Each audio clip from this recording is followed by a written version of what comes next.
Boa noite, meu nome é Elisete, eu vou apresentar o projeto integrador 4 do Polo Itapevi da Univesp. O grupo ali é formado por Elisete Romio, Yara Vieira, Karine de Souza, Maria Márcia Rocha, Renan Araújo e Tiago dos Santos. A nossa pesquisa ela foi baseada no tema norteador da Univesp, que é desenvolver análise de dados em escala, utilizando algum conjunto de dados existentes ou capturados por IoT, e também aprendizagem de máquina e preparar uma interface para visualização dos resultados.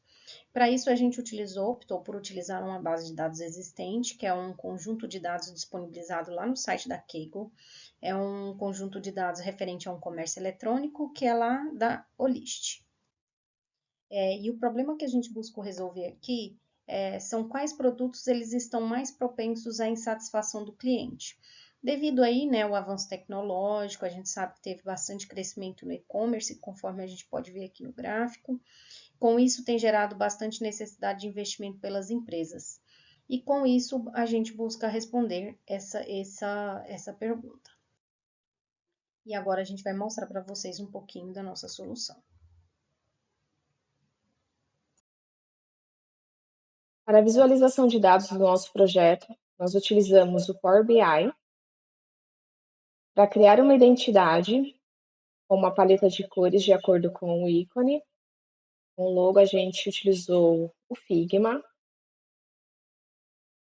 Então, no Power BI, nós importamos as informações através do Power Query.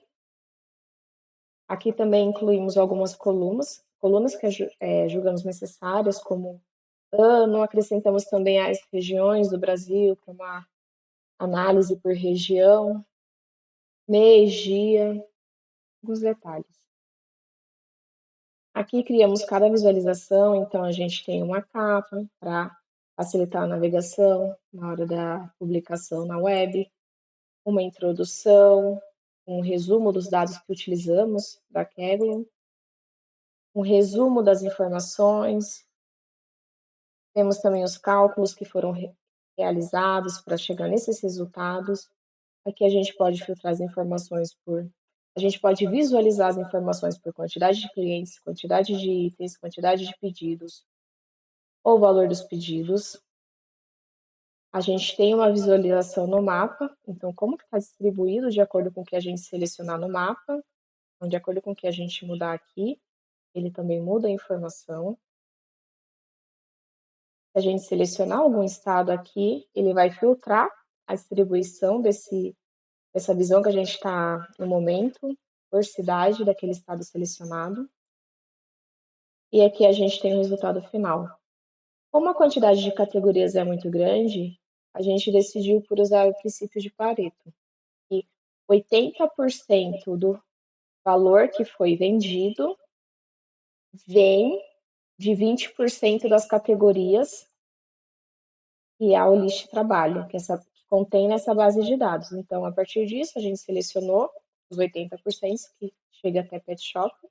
A gente fez um acumulado percentual, e aqui a gente filtrou, para a gente apresentar qual é a rejeição por categoria. Então, essas aqui são as que são mais rejeitadas, e essa daqui as que são menos rejeitadas. Então, uma sugestão seria analisar mais a fundo por item, por que essas categorias têm um índice tão alto de rejeição, e das melhores, o que é feito aqui, que pode ser aplicado nas piores. E aqui é a publicação no Power BI Web, em que através do link, quem tiver o link consegue visualizar essa informação. Então aqui a gente colocou um link para a Olist, né, que é a empresa que a gente está utilizando os dados. Aqui o Kaggle, que está essas informações que foram publicadas de forma gratuita e pública. E aqui consegue navegar. Então, a introdução, um resumo, a gente pode visualizar aqui de acordo com o que queira. Tem uma distribuição por mapa e o resultado final. Para o nosso projeto de Machine Learning, foi utilizado o Jupyter Notebook. A base de dados escolhida foi extraída da plataforma Kaggle. Esta base é um conjunto de dados públicos da plataforma de e-commerce Olist, uma base com informações de 100 mil pedidos realizados no período de 2016 a 2018 em vários marketplaces no Brasil. Realizamos também a importação de algumas bibliotecas necessárias. O primeiro passo aqui foi criar uma conexão com o banco, onde, através de uma query, foi extraídas as informações, unindo as tabelas e filtrando os pedidos com status de entregue, para que pudéssemos obter, então, a nota de avaliação. Após essa consulta, transformamos as informações num data frame para que pudéssemos fazer análise exploratória e o pré-processamento dos dados. Aqui o resultado dessa conexão com o banco, onde importamos todas as tabelas e fizemos a união das mesmas. Vou passar aqui rapidamente pelo processo de análise exploratória e pré-processamento de dados, apenas para verificar que foram realizados, mas não é o nosso alvo do nosso trabalho.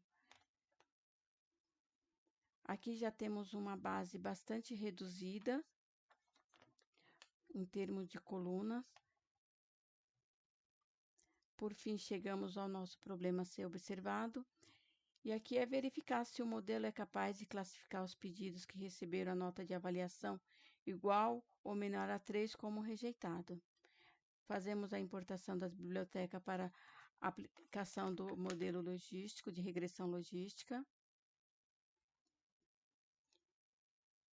Nesse momento, estamos fazendo a seleção das colunas de interesse, as nossas features, onde separamos a variável x e y, lembrando que o y é a nossa variável alvo. Nesse momento, dividimos os dados em conjunto de treinamento e teste, aplicando a função train-test-split. Esses dados são escolhidos aleatoriamente, sendo 20% teste e 80% treino. Aqui instanciamos o modelo de regressão logística. Por fim, é realizado o treino do modelo usando os dados de treinamento. Agora vamos aqui à parte onde foi feita a avaliação para verificar a eficácia do modelo. E nesse caso, utilizamos a acurácia, onde o retorno foi de 100%.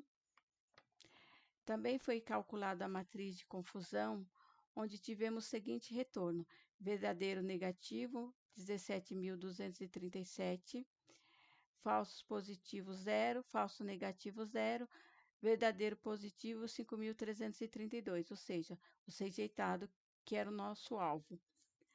Com isso, concluímos que sim, o modelo foi capaz de classificar as categorias de pedidos com a informação da avaliação recebida.